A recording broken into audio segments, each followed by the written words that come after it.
السلام علیکم ناظرین، آپ دیکھ رہے ہیں ایسے نیوز۔ میں ہوں عاصم بھٹی، میرے ساتھ شاہد انجم صاحب موجود ہیں۔ جس طریقے سے ریاست میں جو سیاستدان ہوتے ہیں وہ اپنا راج قائم رکھنے کے لیے اپنے مورے، اپنے وہ لوگ جو ان کے وفادار خاص ہوتے ہیں ان کو اہم عہدوں پر فائز کرتے ہیں، بالکل اسی طریقے سے غیر ریاست میں جو غیر قانونی کام کر رہے ہوتے ہیں، ریاست میں جو قانون نافذ کرنے والے اداروں کے خلاف کھلم کھلا چیلنج تھے لیاری گینگ وار کے لوگ، انہوں نے بھی شہر کے مختلف مقامات پر اپنے پنجے گاڑے رکھنے کے لیے، راج قائم کرنے کے لیے اپنے وفادار لوگوں کو لگائے رکھا جو کہ ان کے من مانیاں کرتے تھے۔ شاہد انجم صاحب السلام علیکم۔ جی وعلیکم السلام۔ میں ذکر کر رہا ہوں سہیل ڈاڈا کا۔ سہیل ڈاڈا کون تھا؟ کون سا اس کا علاقہ تھا؟ کس کا یہ بندہ تھا؟ عاصم، آپ نے انٹرو بہت اچھا دیا اور یہ کہا کہ جس طرح حکومت جو ہے وہ اپنے نمائندے مختلف جگہ پر جو ہے وہ قائم کرتی ہے، جس طرح ہمارے یہاں ایک ڈی سی کا سسٹم ہے اور اس کے بعد ایک ایس ایس پی کا سسٹم ہوتا ہے ضلع وائز، اسی طرح سے جو ہے وہ کراچی میں جو آپ نے دیکھا کئی دہائیوں سے جو گینگ وار چلی اور اس میں جو ہے وہ مختلف جگہوں پر انہوں نے اپنے ان لوگوں کو رکھا جو ایک دہشت کی علامت بنے۔ پہلے ان سے جو ہے وہ بہت بڑے بڑے جرائم کرائے اور پھر جب وہ ان پر مقدمات ہوئے اور پھر پولیس کو وہ مفرور ہوئے عدالتوں سے، تو اس کے بعد جو ہے ان کو عہدے بانٹے گئے۔ اس میں بہت اہم نام جو آپ کہہ رہے تھے اس کا نام ہے سہیل ڈاڈا۔ یہ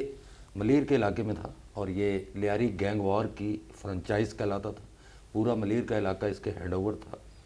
اور وہاں یہ بہت بڑی دہشت کی علامت سمجھا جاتا تھا۔ سہیل ڈاڈا کے نام پر آگے جو چھوٹے سہیل تھے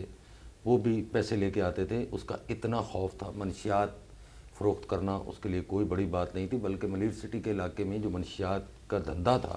وہ سہیل ڈاڈا ہی کی سرپرستی میں چلتا تھا۔ اور کئی بار ایسا ہوا کہ پولیس جو ہے وہ اگر غلطی سے کوئی نیا آفیسر آیا ہے اور وہ موبائل لے کے اگر اندر چلا گیا اس علاقے میں، تو واپس جو ہے وہ پھر صحیح سلامت حالت میں نہیں آیا، بلکہ نہ موبائلیں واپس آئیں۔ یہ بھی کہا جاتا ہے کہ اس دور کے جو افسران تھے وہاں وہ سہیل ڈاڈا سے بات کرتے تھے کہ غلطی سے موبائل اندر آ گئی ہے تو یار اس کو واپس کر دیں۔ اس کا مقصد یہ نہیں تھا کہ یہ آپ کے اڈوں پہ ریڈ کرے یا کہ وہاں پر جو ہے کوئی اس طرح کی کارروائی کرے۔ کیوں؟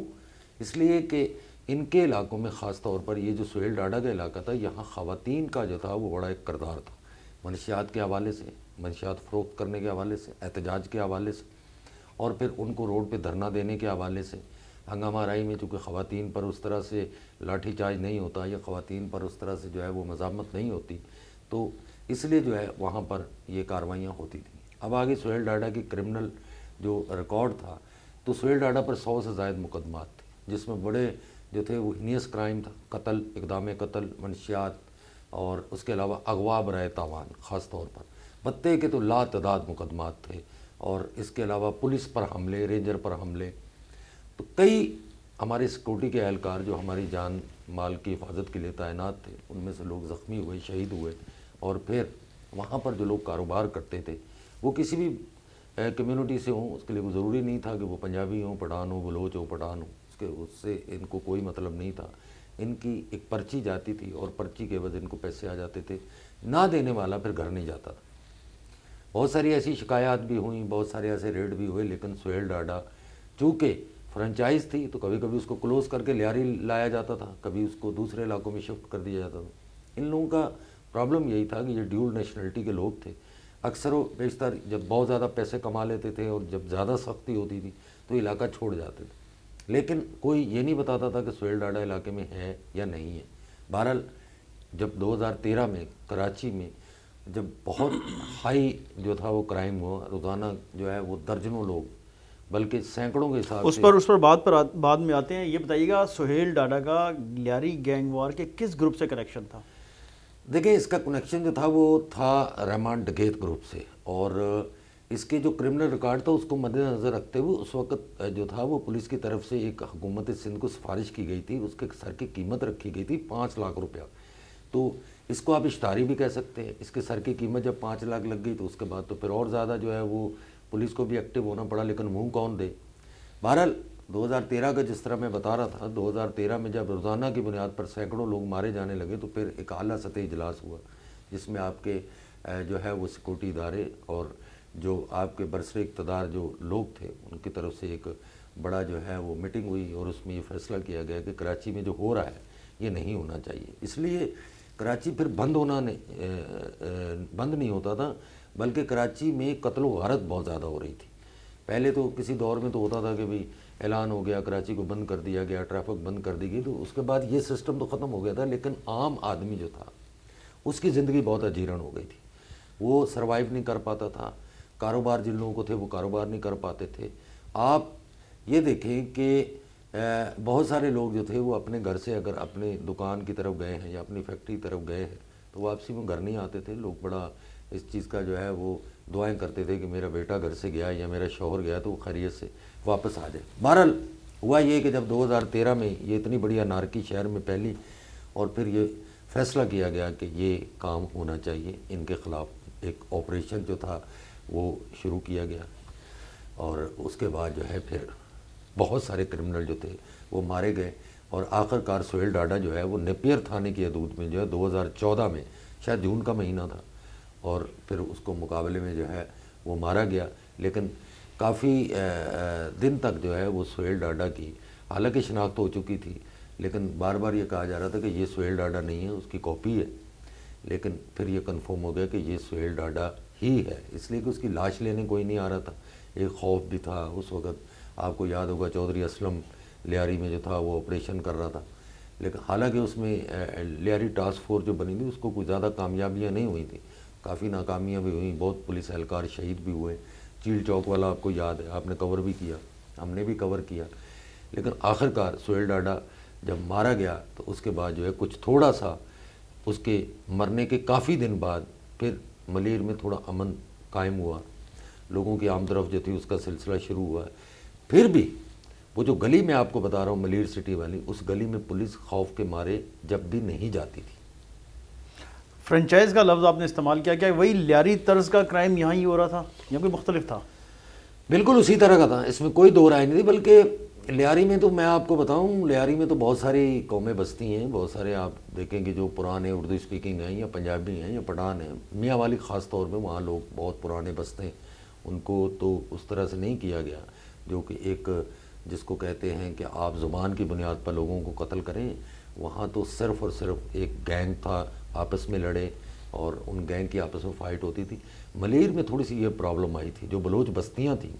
وہاں پر جو تھا وہ غیر بلوچوں کو جو ہے وہ تشدد کا نشانہ بھی بنایا گیا، اور اس میں بہت سارے لوگ قتل بھی ہوئے۔ میں بتا رہا ہوں آپ کو کہ روزانہ کی بنیاد پر ملیر سے جو بھی لاشیں آتی تھیں، Sohail Dada, F I R Sohail Dada, police سے پوچھو اس کے پیچھے کون ہے، سہیل ڈاڈا۔ تو سہیل ڈاڈا ایک بہت بڑی دہشت جو تھی وہ ایک جس کو کہتے ہیں نا دہشت کا نشان بن گیا کہ لوگ جو تھے وہ بس اس کے نام سے خوفزدہ تھے۔ وہ کچھ اس لیے بھی کیا جاتا ہے، کچھ گروہ کچھ گینگ یہ نام اس لیے بھی زیادہ وہ کرتے ہیں تاکہ وہ جو بھتے کی شکل میں پیسہ آتا ہے اس کے نام سے لوگ خوفزدہ ہوں، اور پھر وہ جو خواہش کرے یا فرمائش کرے وہ پوری کر دی جائے۔ تو یہ ایک طریقہ واردات ہوتا ہے ان کرمنل کا کہ یہ اپنے بندے کو اس طرح سے جو ہے وہ اس کی دہشت پھیلا دیتے ہیں تاکہ لوگ جو ہیں وہ پھر اس طرح سے جو ہے انکار نہ کر سکیں۔ جیسے ہمارا اولڈ سٹی ایریا ہے، خاص طور پہ ہمارا کھارا در اور میٹھا در کا جو ایریا ہے، یہاں کیا ہوتا تھا، یہاں ایک دور میں ایم کیو ایم بتہ لیتی رہی، پھر بلوچوں نے کہا کہ ایسا کیسے ہو سکتا ہے، ہمارا پڑوس ہے، ہم کیوں نہ بتہ لیں۔ تو جس نے دیا ایم کیو ایم کو اس نے 10 روپے دیے، بلوچوں نے 20 روپے لیے۔ ایم کیو ایم نے بندے کو ٹانگ میں گولی ماری تو انہوں نے کہا کہ نہیں، سینے میں مارو تاکہ پتہ چلے کہ ہمارا علاقہ ہے، ہمارے علاقے سے دوسرا کیسے بتہ لے کے جا سکتا۔ تو اسی طرح سے یہ ایک گینگسٹر کے طور پر لوگ سامنے آئے، انہوں لوگوں کو مارتے رہے، قتل کرتے رہے۔ پھر 2014 میں جا کے جب یہ بہت زیادہ اور جو ہے وہ ایک منصوبے کے تحت آپریٹ کیا گیا، اور اس کے بعد جو ہے پھر کچھ تھوڑا سا امن پیدا ہوا تھا۔ شاہد صاحب آخر میں یہ بتائیے گا، وہ جو فرنچائز تھی وہ بند ہو گئی یا فرنچائز کی ملکیت تبدیل ہو گئی؟ نہیں، اس کے بعد تو پھر ایسا ہوا نا عاصم، بہت سارے یہ فرنچائز کے مالکان جو تھے، جیسے رمان ڈکیت مقابلے میں مارا گیا، عزیر کو پکڑ لیا گیا، اور دوسرے جو اہم ان کے جن کو یہ اپنے اپنے علاقوں کے کمانڈر کہتے تھے، جو لوگوں کو جو ہے وہ ہینڈل کرتے تھے، اس میں بہت سارے لوگ جو تھے وہ مارے گئے تھے۔ اور اس کے سہیل ڈاڈا کے مارے جانے کے بعد وہاں لوگ تھے، موجود تھے، آج بھی ہیں، لیکن اس طرح سے سر نہیں اٹھا سکے جس طرح کہ اس کا ایک خوف تھا، اور اس پر جو مقدمہ ظاہر ہے اس کے مرنے کے بعد، مقابلے مرنے کے بعد وہ تمام کیس تو ویسے ہی کلوز ہو گئے، اور پھر اس کے بعد شاید کسی نے اتنی ہمت ہی نہیں کی. لیکن ایک چیز ضرور رہی کہ اس کے مرنے کے بعد جو تھا وہ پھر پولیس نے اپنی دکان کھولی اور ہر ایک کو سہیل ڈاڈا کا